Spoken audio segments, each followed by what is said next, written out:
15 years ago, my former husband betrayed me by cheating with his childhood friend, leading to the birth of their child and ultimately causing our divorce.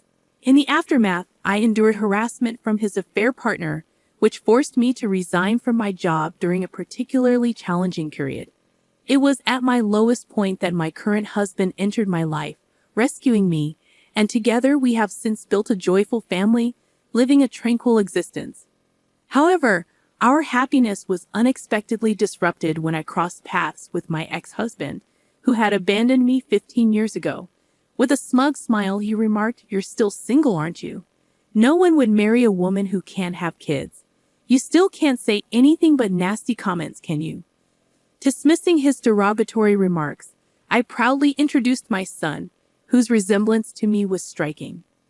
Identifying myself as Emily Johnson, a 38-year-old woman, I shared that I live happily with my 13-year-old son, Kyle, my 11-year-old daughter, Lily, and my husband, Mike.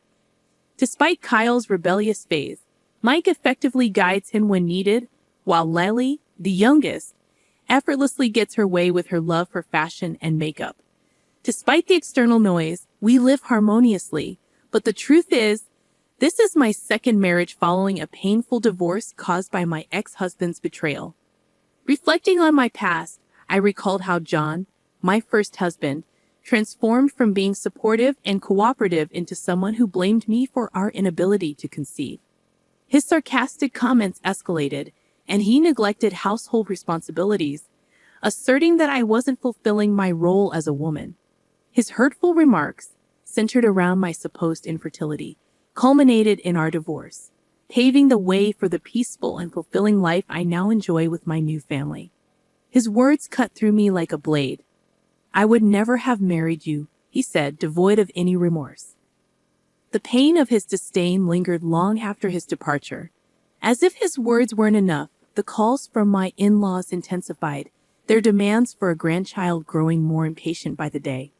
Initially, I dismissed their pleas, assuring myself that time was needed to build our family. But my mother-in-law's attitude soured with each passing day, her harsh words echoing in my ears. "You're useless if you can't have children," she'd say, comparing me unfavorably to my fertile sister-in-law. The pressure mounted relentlessly until one day, a respite presented itself in the form of an invitation from my close friend Sarah. John's absence due to purported work commitments made the offer all the more enticing. Little did I know, Sarah harbored a revelation that would shatter my fragile world.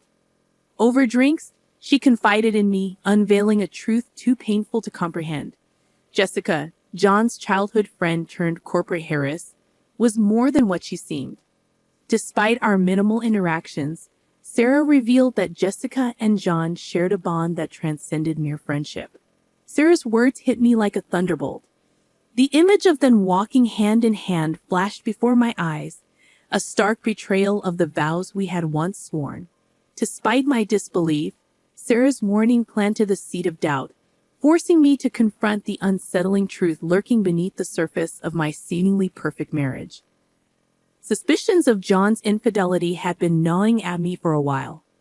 His demeanor had grown increasingly cold, and he consistently returned home late, citing extended work hours or client entertainment on weekends. Although I had a vague inkling, I feigned ignorance. However, after parting ways with Sarah one day, I decided to take matters into my own hands. Directly after meeting Sarah, I sought the assistance of a private investigator. The purpose was clear: to gather evidence of my husband's unfaithfulness. In less than a week, the investigator provided the damning proof, but despite the undeniable truth, I hesitated to immediately initiate a divorce. No matter how terrible a husband John had become, he was the person I had once pledged to spend my life with. A few days later, I confronted him at home.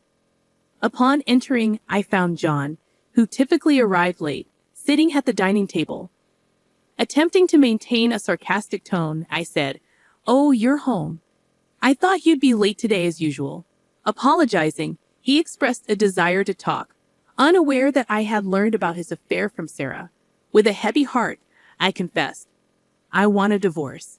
In that moment, It became evident that John's involvement with Jessica was not merely a casual fling but a serious commitment. Shockingly, he disclosed, "Jessica's pregnant, so I'm going to marry her." The revelation left me speechless, and I struggled to comprehend the extent of his betrayal. In response, John displayed a brazen attitude, claiming that Jessica's ability to conceive and her beauty were reasons enough for him to choose her over me. I was stunned, unable to find words to express my pain. As I remained silent, John callously mentioned that even his mother had urged him to divorce me in favor of Jessica, who she preferred. Overwhelmed with sadness, tears began to flow uncontrollably. John, unfazed by my emotional turmoil, nonchalantly packed his belongings, asserting that he needed to leave for the sake of the child about to be born. Left without the strength to stop him, I later received unilateral divorce papers, accompanied by a note from Jessica, urging me to quickly end the marriage. As I read those contradictory words, blaming me for the stolen husband, I finally snapped out of my daze. Indignant, I realized I couldn't silently bear the blame for a marriage that crumbled due to another's actions. With newfound determination, I clutched the evidence, ready to confront the challenges that lay ahead. After gathering evidence through a private investigator, I promptly filed for divorce mediation. A few days into the process, an unexpected call disrupted my day. Answering the unknown number, I was met with Jessica's enraged voice on the other end. "What do you think you're doing? Why are you suing us?" she screamed. Her accusations cut through the air, blaming me for the turmoil. Despite her piercing tone, I maintained my composure. "It's obvious, isn't it?" "I know all about your infidelity," I replied calmly. Her rant continued, accusing me of demanding alimony despite her pregnancy. Her words stung, but I remained resolute. With determination, I insisted on settling the matter in court, hanging up the phone to end the tirade. Subsequently, the evidence I presented during mediation confirmed John and Jessica's affair as adultery. John's attempt to blame my infertility fell flat, as no conclusive test results implicated me. Within a year, the divorce was settled, with John and Jessica each providing lump sum alimony payments, totaling $4,000 and $20,000, respectively. Opting for a swift resolution, I refused a prolonged payment plan. Yet, my ordeal persisted beyond the legal proceedings. Rumors of deceit and betrayal circulated among our mutual friends, tarnishing my reputation. Some even sympathized with John and Jessica, believing their distorted version of events. Despite my innocence, Jessica's influence in our shared workplace garnered preferential treatment, while I faced isolation and unjust accusations. Despite the adversity, I refused to succumb to their manipulation, standing firm in the face of adversity. Feeling mentally cornered, I made the difficult decision to resign from my job. During my job search, an unexpected headhunting offer came from another company, praising my diligence and talent. At my new workplace, I marveled at the absence of favoritism and nepotism, a stark contrast to my previous experience. My admiration extended to my wonderful boss, Mike, who paid close attention to every employee. Amidst my lowest point post-divorce, Mike's kind support became a beacon of light. Our interactions evolved beyond work-related discussions, delving into our personal lives. As our relationship deepened, Mike proposed, igniting my fears about infertility, a scar from my past rejection. Bravely confessing my concerns, Mike responded earnestly, emphasizing that his love for me surpassed any potential challenges. His comforting words and gentle hug filled me with happiness, solidifying my decision to marry him. Soon after our marriage, we welcomed our first child, Kyle, followed by our daughter Lily. Our family thrived, and happiness enveloped our lives until an unexpected encounter disrupted the tranquility. Attending a friend's wedding, I stumbled upon my ex-husband, John, after 15 years. Panic briefly gripped me, but I recalled the connection between the bride and groom. Ignoring him, I attempted to walk past, only to be confronted by John's loud and drunken remarks. "Hey, have you put on weight? It's been so long," he bellowed, oblivious to the rudeness. I mentally acknowledged his unchanged, unpleasant demeanor. To make matters worse, he called over his family, including Jessica and their son. Jessica, with a smirk, commented on my appearance, insinuating stress, eating, and questioning my fertility. Dumbfounded by their audacious behavior, I struggled to find words to respond. The weight of their insensitive comments hung in the air, momentarily casting a shadow on the happiness I had built with Mike and our children. Observing their son's embarrassed demeanor, I couldn't help but notice his striking features. In the midst of their self-congratulatory remarks, I realized I hadn't been introduced to him. Interrupting their boasting, John proudly presented their son, emphasizing his intelligence and charm. Despite their apparent happiness, their son seemed uncomfortable with their behavior, displaying empathy beyond his years. Before I could leave, John's tight grip on my arm halted my steps. Accusing me of causing our divorce due to my infertility, he demanded restitution for the alimony I received. Jessica echoed his sentiments, insisting that families like theirs needed the money more than I did. Their son, however, pointed out my wedding ring, challenging their assumptions about my marital status. Their astonishment at my marriage was met with the unexpected arrival of my children, Kyle and Lily. As the truth unraveled, John and Jessica were left speechless, realizing that the woman they believed to be infertile now had 2 children. Their shock intensified as they learned of Kyle's achievements and Lily's aspirations for the prestigious school. Jessica's fixation on Kyle's school uniform hinted at her own aspirations for her daughter, revealing a deeper layer to their conversation. Despite their initial arrogance, the revelation challenged their perceptions, highlighting the unpredictability of life's twists and turns. I recognized the boy immediately. Wasn't he featured on TV recently? I remarked, sparking a conversation with John and Jessica. They confirmed his recent media presence, citing his violent practice for the day. However, their disbelief was palpable when I mentioned his violent practice, implying that I knew more than I should.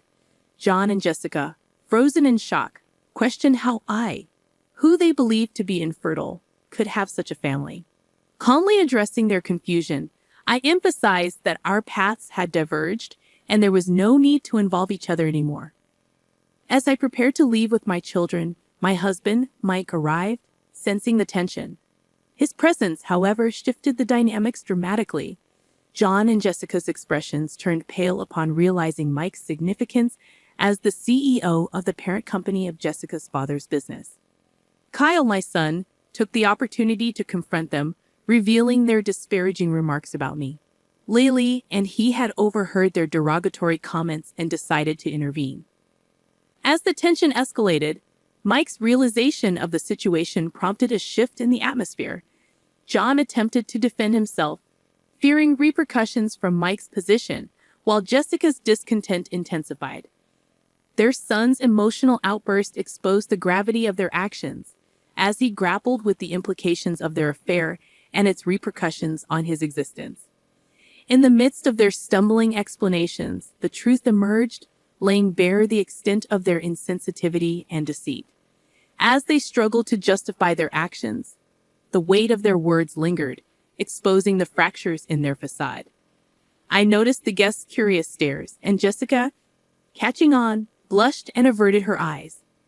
Despite my lingering resentment toward John and Jessica, their son appeared genuinely kind, innocent in the complexities of their situation. As I prepared to console him, my husband Mike stepped in first, expressing gratitude for his defense of me. With a gentle pat on the boy's head, Mike's kindness shone through, and I followed suit with a smile. In a moment of vulnerability, I acknowledged my pregnancy, gently stroking my growing belly. With tears in his eyes, the boy seemed reassured as I assured him of his worth and his parents' love. John and Jessica, prompted by their son's question, affirmed their pride and joy in him, their expressions softened with sincerity.